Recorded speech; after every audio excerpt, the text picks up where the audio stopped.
Mwaramutse neza, amahoro y'Imana abane namwe, ubuntu bw'Umwami wacu Yesu Kristo buhorane namwe. Mbanje kubasuhuza mwese rero, inshuti, abavandimwe, ababyeyi, urubyiruko, mwese abanyarwanda, abanyarwandakazi, aho muherereye hose, abadukurikira muri mu mahanga, mwese mbanje kubasuhuza mu izina rya Yesu. Ndabanza gushimira mwese mwakoze subscribe mukadushyigikira, Imana ibahereze umugisha, ndetse nawe niba ari ubwa mbere ugeze kuri channel yacu, wakora subscribe kugira ngo amakuru yacu ajye kugeraho 5/5. Muri iyi minsi mwabonye ko twagiye tubaha amakuru agiye atandukanye n'inkuru zigiye zitandukanye zagiye zigaruka n'ubundi ku bugome buri kugenda bukorwa muri iyi minsi, ubugome bubi cyane bw'ubwicanyi buri kugenda bukorwa mu midugudu imwe n'imwe n'abantu bari kugenda bitwikira ijoro ndetse bambaye isura y'ubunyamaswa n'ubugome bagatwara ubuzima bw'abantu. Turi mu minsi ya nyuma, bigaragara ko rwose twagize mu minsi y'imperuka, aha umuntu atagitinya kwica mugenzi we. Nyuma y'uko rero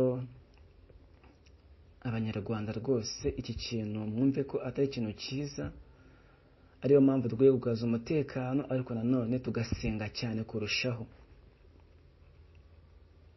Muri iyi minsi ku mbuga nkoranyambaga amakuru ahari menshi, turimo kubona ari amakuru y'abantu bishe abandi, abantu bahekuye abandi, abantu batwaye ubuzima bw'abandi, abasambanyije abandi. Donc ni ibintu bigaragaza ko ibintu bitifashe neza. Aha ni mu karere ka Gatsibo, umurenge ni Gitoki, umudugudu ni Gisharara, mu gihe akagari ari aka Ruhunga. Ni umugore ubyemeza iby'urupfu rw'umugabo we, umugore uzwi witwa Mukanyirigira Constantine. Uyu avuga ko ku isaha 11 mu gitondo abantu baje mu rugo iwe barakomanga, babaza umugabo we ati "Se umugabo wawe arahari?" Umugabo ati "Ndahari." Umugabo yaje kubyuka muri ayo masaha, bamutwara ku ruganda rucukura amabuye y'agaciro aho ngaho muri umurenge. Bamugishije rero baramukubise, bamukubita izo kumwica, maze amaraso atangira gutunguka ahantu hose ari umwenge ku mubiri. Baramukubise ahantu hose ari umwenge ku mubiri, hakajya haturuka amaraso. Ndetse ngo bamutwaye ari kumwe n'abandi bagabo, ariko we ngo byasaga nkaho harimo ubugome bwinshi. Ni ibintu bibabaje cyane rwose, ibi ngibi ni ibintu bitari byo kwihanganira. Uyu mugabo uzwi ku izina rya Uwitonze Jean Paul wabyukijwe muri ayo masaha yarakubiswe kugeza ubwo agizwe intere, amaraso atangira guturuka ahantu hose ari umwenge w'umubiri. Ni mu gihe babaye bafata iferabeto nini cyane bayimukubita mu gatuza, barakajonjagura, amaraso atangira guturuka mu kanwa, ndetse mu mubiri we naho hari kuva amaraso menshi cyane. Abaturage bagize bajya gutabara bagira ati "Mugende ntimugere aha ngaha kuko mutari abakozi ba hano hantu." Ibi ni ibintu rero bibabaje cyane, ni impfu zigaragara muri iyi minsi z'abantu bafite ubugome bw'ubwicanyi. Murimo kubona umukobwa yabisheje ubundi ngo bamukasa umutwe, umuhungu, umwana w'umusore w'imyaka 24, bamukubita icumu baramwica. Uyu mugabo nawe apfuye asize umudamu umwe n'abana 2, abana bato bakeneye kwiga, bakeneye kurerwa. Uyu mugabo bamaze kumukubita bamugariye mu rugo, umugore amubonye agenda akaramwica, abura icyo gukora, ati "Mumujyane kwa muganga, ntacyo ngiye kumumaza."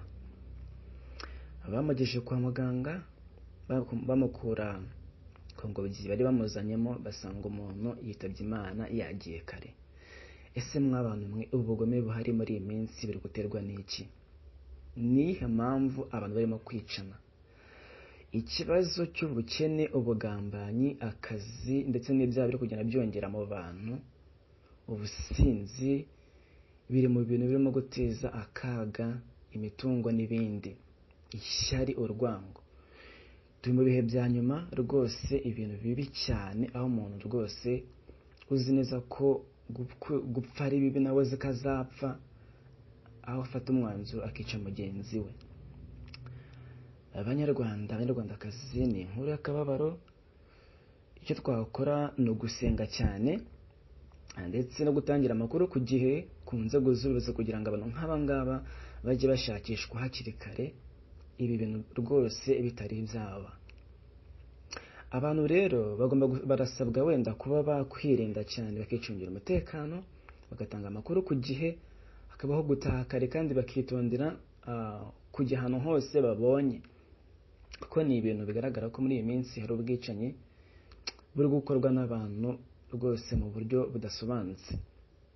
Ariko twizeye inzego zacu z'igihugu ko ibi ngibi rwose biza gukemuka mu maguru mashya. Uyu mugore turamwihanganishije, umugabo Imana imuhere uko ridashira, kandi twize ko n'abana Imana izabakuza rwose.